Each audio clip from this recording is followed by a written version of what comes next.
Voltando ao gráfico, em janeiro de 2023 já se percebe o aumento dos gastos no Brasil sem que o aumento da arrecadação acompanhasse esse derrame de dinheiro público.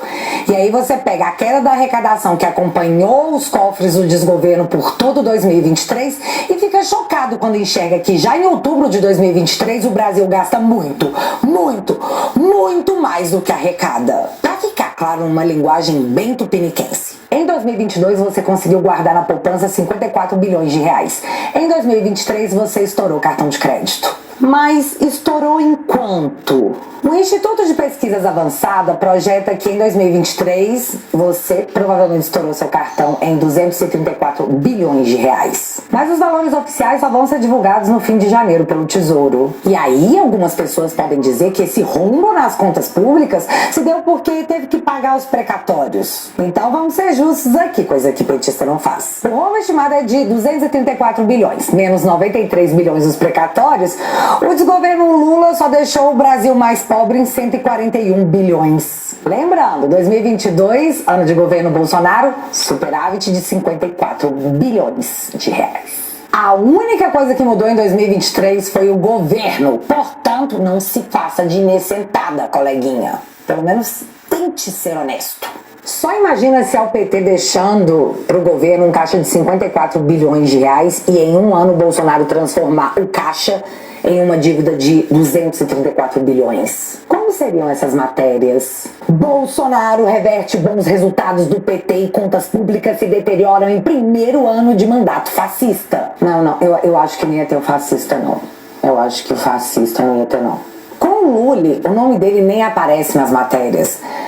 Governo estima déficit, Brasil poderá ter déficit. Porque se você põe o nome do Lula lá, as pessoas vão associar o resultado ruim a ele. E não é do Brasil, é do governo, é das girafas da Amazônia. Mas para reverter a alta de gastos e a baixa arrecadação, a solução é só uma. Não, na verdade, duas. Imposto torando no lombo do cidadão ou corte de gastos. Já virou rotina toda semana ter anúncio de novo imposto no diesel, no gás de cozinha, nas blusinhas da Shein, nos jogos, nas empresas estrangeiras no imposto de renda. Sim, o pobre foi de fato incluído no orçamento. E a partir de agora, quem ganha 2 salários mínimos vai pagar imposto de renda. Isso que é inclusão social de verdade. Pobre pagando que nem rico. E eu dei um Google sobre isso, procurando uma matéria dizendo que o Lula estava descumprindo a promessa de campanha de zerar o imposto de renda para quem ganha até 5 mil e acabou, na verdade, cobrando imposto de renda de quem ganha menos de 3 mil reais. E não tem. A grande mídia não está mencionando o nome do Lula. Tem brasileiros irão pagar reajuste, quem ganha 2 salários mínimos vai pagar mais imposto. Mas Lula quebra a promessa de campanha e taxa pobres com imposto de renda? Não tem. Como seriam as matérias se fosse com Bolsonaro? Em 2020, no começo da pandemia, nós assistimos a alta de praticamente todos os produtos que consumíamos.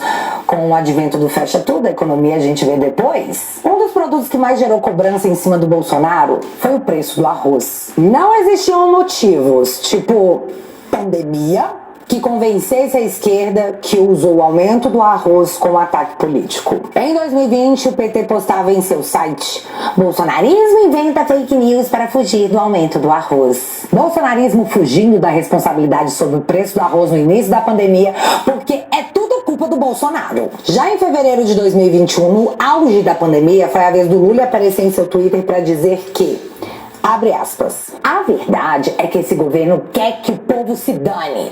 O povo que precisa comprar arroz que se dane. O povo que precisa comprar comida que se dane. Tá chegando a hora dos partidos de esquerda darem um basta nisso. Fecha aspas. Só que chegamos em 23, 24 com o recorde do preço no arroz. Sem pandemia. O Globo fez um questionamento. Por que o preço do arroz não para de subir? Cotação bate recorde no Brasil e no exterior. E aí, quando a galera foi responsabilizar o Lula pelo aumento recorde não só do arroz, como também do gás de cozinha, o Estadão já aparece para dizer que aumento do gás e do arroz mostrado em vídeo não tem relação com o governo Lula. Ficou claro para você que tá chocado com o preço do gás e do arroz? A culpa não é do Lula. O Estadão que disse. Eu procurei uma matéria das agências de checagem para dizer que na época o aumento do arroz na pandemia não era culpa do Bolsonaro, mas eu não encontrei.